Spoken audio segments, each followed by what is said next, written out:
வணக்கம் நண்பர்களே, வாசமாய் பாசமாய் சேனலுக்கு உங்களை அன்புடன் வரவேற்கிறேன். இன்றைக்கி ஹெல்த்தியாக காளான் சூப் செய்யலாம் வாங்க. இதுக்கு கொஞ்சமாக ப்ரோக்கோலி எடுத்துருக்கிறேன். உங்ககிட்ட இருந்தால் நீங்கள் சேர்த்துக்கலாம், இல்லைன்னா அது வேணாம். இதை குட்டி குட்டியாக நம்ம எடுத்து வச்சுக்கலாம். இன்றைக்கி இந்த காளான் தான் நான் யூஸ் பண்ண போகிறேன். இதில் இருக்கக்கூடிய குடைப்பகுதி மட்டும் சூப்புக்காக எடுத்துக்க போகிறேன். இது ரொம்ப குட்டியாக இருக்கிறதுனால குழந்தைங்களுக்கு இது ரொம்ப பிடிக்கும். அதனால தான் நான் இன்றைக்கி இதை எடுத்துருக்கிறேன். நீங்கள் எந்த காளான் வேணாலும் யூஸ் பண்ணிக்கலாம். இதில் கீழே இருக்கக்கூடிய பகுதியை நம்ம பொரியல் கூட செஞ்சுக்கலாம். அதை வேஸ்ட் பண்ண வேணாம்.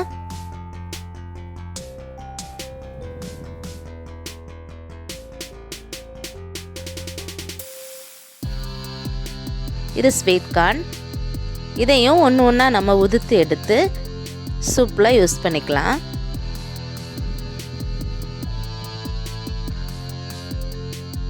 பேன் சூடான உடனேயே கொஞ்சமாக பட்டர் சேர்த்துட்டு ஒரு அரை வெங்காயம் குட்டி குட்டியாக நறுக்கி அதை இதில் சேர்த்து நல்லா வதக்கி விடணும்.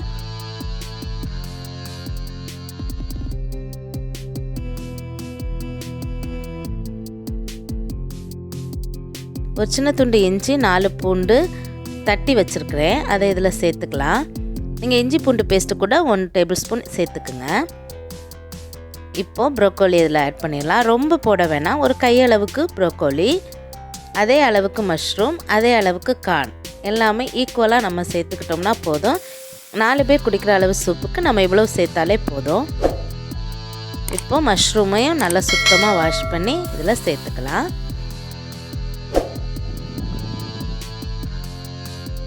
மஷ்ரூம் சேர்த்த உடனே பார்த்திங்கன்னா கொஞ்சம் லிக்விட் ஆகும். அது ட்ரை ஆகிறது வரைக்கும் நல்லா ஃப்ரை பண்ணிவிட்டு நம்ம அதில் கார்னை சேர்த்துற வேண்டியதான்.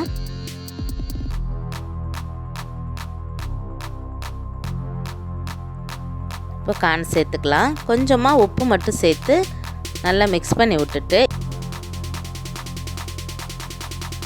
இப்போது 5 கப் அளவுக்கு தண்ணி சேர்த்துக்கலாம்.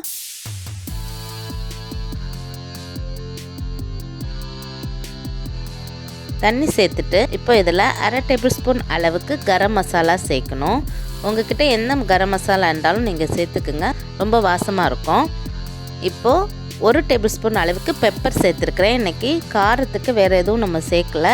பெப்பர் உடம்புக்கு ரொம்ப நல்லது. அதுவும் இந்த மழைக்காலத்துக்கு நமக்கு ரொம்ப நல்லது உடம்புக்கு. அதனால் பெப்பர் சேர்த்து நம்ம செஞ்சுக்கலாம். அவ்வளோதான். நல்லா கொதிக்க விட்டுட்டு 1 டேபிள் ஸ்பூன் அளவுக்கு சோள மாவு எடுத்து அரை கப் அளவு தண்ணியில் கரைச்சி இதில் சேர்த்துக்கலாம். ரொம்ப சோள மாவு சேர்க்கக்கூடாது, ரொம்ப திக்காயிரும். இந்த அளவுக்கு சேர்த்தோம்னா சூப்பராக இருக்கும். இப்படியே நீங்கள் கிளியர் சூப்பாகவே கூட குடிச்சிக்கலாம். உப்பு காரம்லாம் சரி பார்த்துக்குங்க.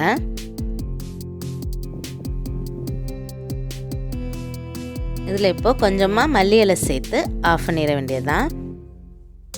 ஸ்ப்ரிங் ஆனியன் இருந்துச்சுன்னா நீங்கள் அதை கூட சேர்த்துக்கலாம். ஒரு 2 டேபிள் ஸ்பூன் அளவுக்கு குக்கிங் க்ரீம் நான் இதில் சேர்த்துருக்குறேன்.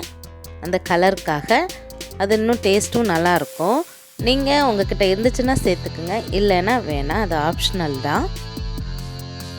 இப்போது அரை எலுமிச்சம்பழச்சாறு நல்லா இதில் சேர்த்து மிக்ஸ் பண்ணி விட வேண்டியதான். சுட சுட சூப்பராக ஹெல்த்தியாக மஷ்ரூம் கார்ன் சூப் ரெடி ஆயிடுச்சு. இந்த மழைக்காலத்தில் நீங்களும் சூடாக இப்படி செஞ்சு சாப்பிடுங்க, உடம்புக்கு ரொம்ப நல்லது. உங்கள் வீட்டில் இதை ட்ரை பண்ணிவிட்டு எப்படி இருந்துச்சுன்னு மறக்காமல் சொல்லுங்கள். இந்த வீடியோ உங்களுக்கு பிடிச்சிருந்துச்சுன்னா லைக் பண்ணுங்கள், ஷேர் பண்ணுங்கள், சப்ஸ்கிரைப் பண்ணுங்கள். வீடியோவை இது வரைக்கும் பார்த்ததுக்கு ரொம்ப நன்றி.